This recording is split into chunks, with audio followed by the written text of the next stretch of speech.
to be tight through there. Oh! Early touch. Oh, my God. Oh! That's Robert Wickens. And his teammate. Here are 4 insane crashes that almost cost these drivers their lives. They were so bad that it cost them something else, and it was their great racing career.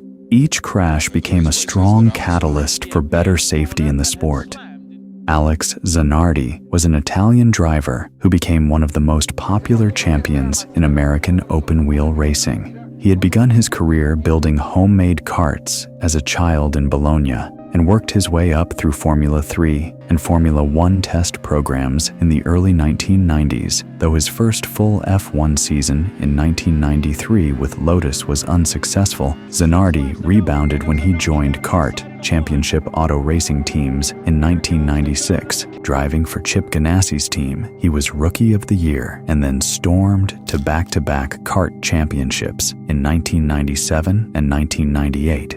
The American Memorial 500 at the new Eurospeedway Lausitzring, also called the German 500, on September 15, 2001 was a long tri-oval in Brandenburg, Germany. Zanardi led much of this race in his Reynard Honda, and on lap 143 of 154, he entered the pits with a comfortable lead. Upon exiting his pit stop with 12 laps remaining, Zanardi seemed to accelerate too early, lost control, and then swerved sideways across a grassy infield area and back to the asphalt into the path of Alex Tagliani's oncoming car. Tagliani's car then struck Zanardi's cockpit broadside at roughly 200 miles per hour.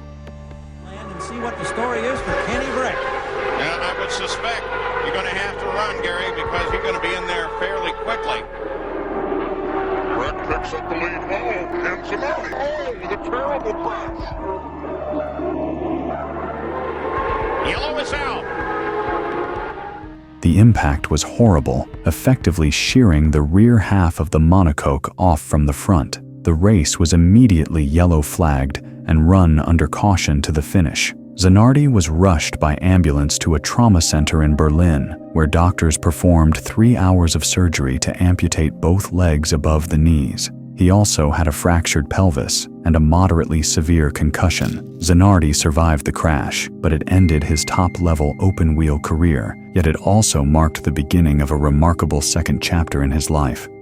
After months of rehabilitation, he returned to competition as soon as possible. By 2003, just 2 years after the accident, Zanardi was back behind the wheel in the European Touring Car Championship, or ETCC, driving an adapted BMW where all controls are by hand. Not just that, Zanardi also embraced hand cycling. He trained hard for the Paralympic Games, winning 2 gold medals in London 2012 and then 2 gold and a silver in Rio 2016.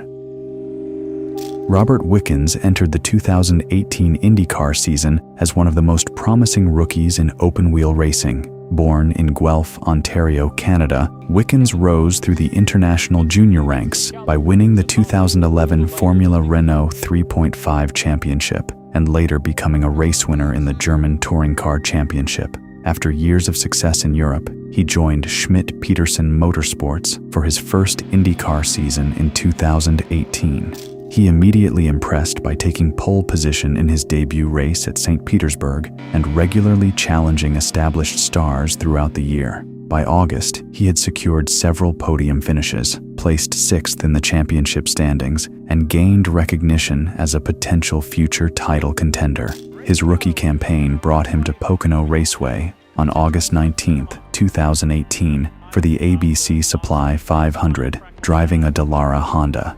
The race was only 7 laps in when something went wrong entering Turn 2. Wickens was racing side by side with Ryan Hunter-Reay at speeds approaching 200 miles per hour. During the battle, Wickens' front right wheel touched Hunter-Reay's left rear wheel. The contact made Hunter-Reay's car lose control and slide sideways, blocking Wickens' path. Unable to avoid it, Wickens' right front wheel hit Hunter-Reay's left front wheel and rode over it. Wickens' car launched directly into the catch fence above the outside wall. The car struck the fencing with tremendous force, shredded large sections of the barrier, and then spun through the air.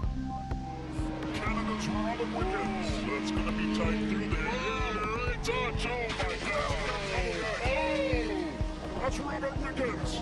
And his teammate is into him as well, James. Again, thinking about prior accidents in the series, like Michaela Lotion, the accident that he had at Fontana where he got up in the fence and he just spun the car around like a top. So it's the worst. It's the opposite. Despite the violent impact, Wickens remained conscious when emergency crews reached him. He was airlifted to hospital with fractures in both legs, fractures in his right arm, a spinal cord injury, a spinal fracture, and lung contusions.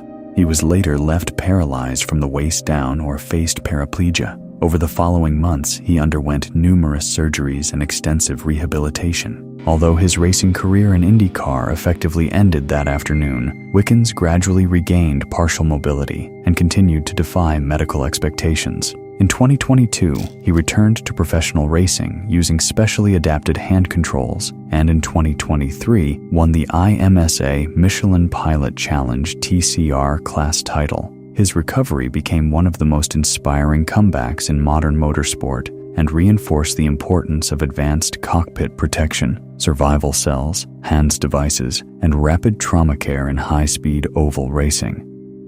Martin Donnelly was regarded as one of the most promising drivers during the late 1980s. Born in Belfast, Northern Ireland, he rose through the junior ranks during an era packed with future stars such as Damon Hill, Eddie Irvine, Johnny Herbert, and Martin Brundle. His breakthrough came with victory in the prestigious Macau Grand Prix in 1987, before he impressed in Formula 3000 with Eddie Jordan Racing in 1988. His performances attracted the attention of Team Lotus, which signed him as a test driver during 1988. He made his Formula One race debut in 1989 with Arrows, before Lotus promoted him to a full race seat for the 1990 season. On September 28, 1990, Formula One arrived at the Circuito Permanente de Jerez in Spain for the 14th round of the World Championship. During Friday qualifying practice, Donnelly was pushing hard through the fast Curva Ferrari corner with only minutes remaining in the session when disaster struck. A catastrophic front suspension failure instantly robbed the Lotus of steering and braking control.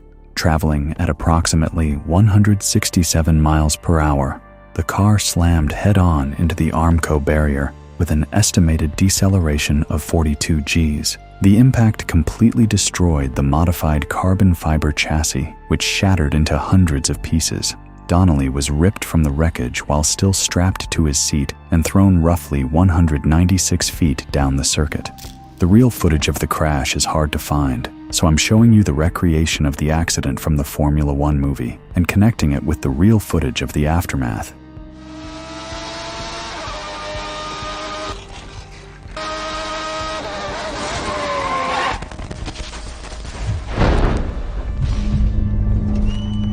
The Lotus had failed to take a 160 mph corner and had slammed into the guardrail. Driver onto the track. He landed unconscious on the track as approaching drivers swerved to avoid him. The severity of his injuries was immediately apparent. His right leg was shattered, a major artery had been torn, and he had stopped breathing after swallowing his tongue. The fact that Donnelly survived remains one of the greatest miracles in Formula One history. Professor Sid Watkins reached the scene within moments and restored his airway before fighting to save his life, both at the circuit and later in hospital. Donnelly spent 7 weeks in a medically induced coma, 6 weeks on a respirator, and endured months of dialysis after multiple organ failures. His heart also stopped twice during his recovery. Although he eventually regained the ability to walk through years of rehabilitation, the injuries permanently ended his Formula One career. Donnelly later became a driver coach, established the Donnelly Track Academy, and served as an FIA steward. His crash played a significant role in accelerating improvements to chassis crash testing, survival cell construction, and circuit safety standards.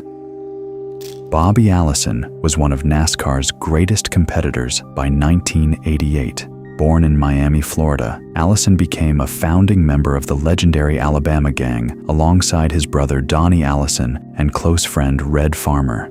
During a career spanning nearly 3 decades, he accumulated 85 NASCAR Cup victories, won the 1983 Winston Cup Championship, and captured the Daytona 500 3 times. Earlier in 1988, at age 50, he had become the oldest winner in Daytona 500 history by defeating his son, Davey Allison, in a memorable father-son finish. On June 19, 1988, the NASCAR Winston Cup Series arrived at Pocono Raceway for the Miller High Life 500. Almost immediately after the green flag, Allison reported a vibration and suspected a tire problem on his number 12 Buick. Hoping to nurse the car back to pit road, he continued around the opening lap. As he entered turn 2, the right rear tire suddenly failed. The Buick spun backward into the outside wall before sliding back across the track and stopping broadside in the middle of the track.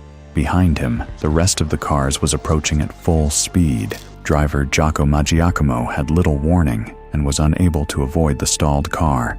Traveling at approximately 150 miles per hour, Maggiacomo's Chevy slammed directly into the driver's side door of Allison's Buick. And he would take a chance and be in at the end of lap 1, but he didn't make it. In the second turn, Allison went into the wall and then was hit hard in the driver's side by Jocko Maggiacomo.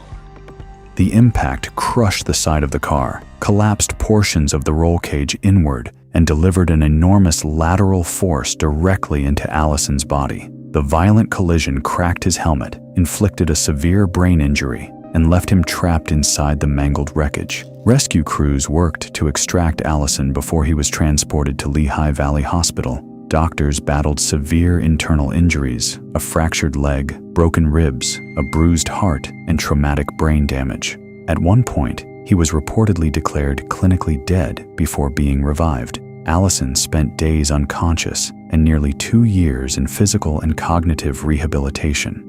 One of the most heartbreaking consequences was severe retrograde amnesia that erased memories of events leading up to the accident, including his historic victory in the 1988 Daytona 500. Although he survived, he never raced competitively again. Allison later remained active in NASCAR as a team owner and ambassador for the sport, while enduring additional family tragedies, including the deaths of sons Clifford and Davey. His crash became a major catalyst for improvements in side impact protection, containment seats, energy-absorbing door structures, and other safety innovations that transformed NASCAR during the following decades.